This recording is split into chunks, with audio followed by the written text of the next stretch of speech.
বাংলাদেশের রাজনীতিতে প্রায় শোনা যায় একটি শব্দ, টেকনোক্র্যাট মন্ত্রী। কিন্তু টেকনোক্র্যাট আসলে কারা, তারা কিভাবে মন্ত্রিসভায় আসেন, আর নতুন মন্ত্রিসভায় কারা হচ্ছেন টেকনোক্র্যাট সদস্য, চলুন সহজভাবে জেনে নেওয়া যাক।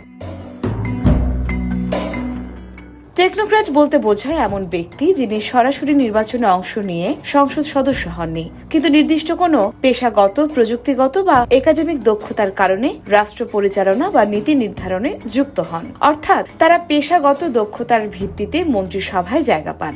বাংলাদেশের সংবিধানের 56(2) অনুচ্ছেদ অনুযায়ী প্রধানমন্ত্রী তার মন্ত্রিসভার সর্বোচ্চ 1/10 সদস্য সংসদ সদস্য নন এমন ব্যক্তিদের মধ্য থেকে নিয়োগ দিতে পারেন। তবে শর্ত হলো তাদের অবশ্যই সংসদ সদস্য হওয়ার যোগ্যতা থাকতে হবে। অর্থাৎ মন্ত্রিসভার 10/9 সদস্য হতে হবে নির্বাচিত এমপি, আর বাকি 1 ভাগ হতে পারবেন টেকনোক্র্যাট।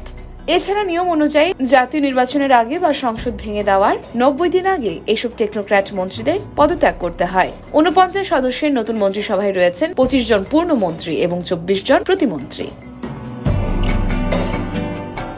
এর মধ্যে টেকনোক্র্যাট কোটায় রাখা হয়েছে 2 জন পূর্ণমন্ত্রী এবং 1 জন প্রতিমন্ত্রীকে। টেকনোক্র্যাট মন্ত্রী হিসেবে শপথ নিয়েছেন পররাষ্ট্র মন্ত্রণালয়ে ডক্টর খলিলুর রহমান, কৃষি, মৎস্য ও প্রাণী সম্পদ মন্ত্রণালয়ে মোহাম্মদ আমিনুর রশিদ, এবং টেকনোক্র্যাট প্রতিমন্ত্রী হিসেবে শপথ নিয়েছেন যুব ও ক্রীড়া মন্ত্রণালয়ে আমিনুল হক। আপনাদের মনে প্রশ্ন আসতে পারে, কেন রাখা হয় এই টেকনোক্র্যাট মন্ত্রী প্রতিমন্ত্রী? সাধারণত কোনো খাতে বিশেষজ্ঞ জ্ঞান বা দীর্ঘ অভিজ্ঞতা থাকলে প্রধানমন্ত্রী তাদের মন্ত্রিসভায় যুক্ত করেন। এর ফলে প্রশাসন ও নীতি নির্ধারণে পেশাদার দক্ষতা যুক্ত হয়, যা অনেক সময় জটিল খাতে কার্যকর সিদ্ধান্ত নিতে সহায়তা করে। টেকনোক্র্যাট মন্ত্রী মানে রাজনৈতিক পরিচয়ের বাইরে গিয়ে বিশেষজ্ঞ দক্ষতার ভিত্তিতে দায়িত্ব পাওয়া ব্যক্তি। সংবিধানের সুযোগ অনুযায়ী প্রধানমন্ত্রী এই নিয়োগ দিয়ে থাকেন দেশের প্রশাসনকে আরো কার্যকর করতে। নতুন মন্ত্রিসভায় এই 3 জন টেকনোক্র্যাট সদস্য কিভাবে দায়িত্ব পালন করেন, এখন সেটাই দেখার বিষয়।